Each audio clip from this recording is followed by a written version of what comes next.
Hi hello నమస్తే welcome to our channel. నేను మీ Charmi. Present Naga Chaitanya అలాగే సమంత వీళ్ళిద్దరికీ సంబంధించి ఒక వార్త బయటకు వస్తుంది. ఎందుకంటే నిన్న 9:42 శోభిత ధూళిపాలని అండ్ నాగ చైతన్య వీళ్ళిద్దరు ఎంగేజ్మెంట్ జరిగిందని అక్కినేని నాగార్జున అయితే అఫీషియల్గా చెప్పడం జరిగింది. ఆయన చెప్పడంతో ప్రజెంట్ ప్రతి ఒక్కరూ కూడా దీనికి సంబంధించి మాట్లాడుతూ ఉన్నారు.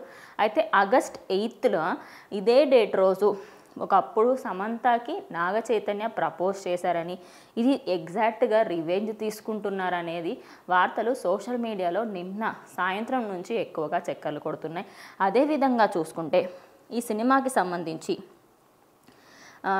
అయినా కూడా ప్రతి ఒక్కరూ ప్రేమ పెళ్ళి ఇవన్నీ కామన్, దాని తర్వాత విడాకులు తీసుకుంటారు, ఇవన్నీ కామన్. కానీ తమ ప్రేమించిన అమ్మాయికి సంబంధించి ఫస్ట్ సమంతాన్ని ప్రేమించాడు, దాని తర్వాత ఇటు వాళ్ళిద్దరూ బ్రేకప్ చేసుకున్నారు ఒక 4 years రిలేషన్షిప్ తర్వాత.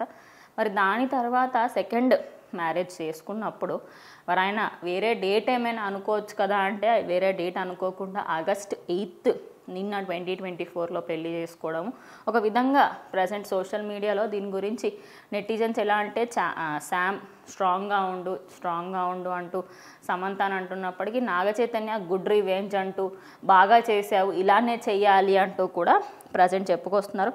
అండ్ ఈయన సినిమాకి సంబంధించి ఇప్పుడు కార్తికేయ 2 డైరెక్టర్తోని తండేల్ మూవీ అయితే ప్రజెంట్ అయినా చేస్తూ ఉన్నాడు. మరి ఆ మూవీ కంప్లీట్ అయిన తర్వాత పెళ్లి చేసుకుంటారనే వార్తలు కూడా వినిపిస్తున్నాయి.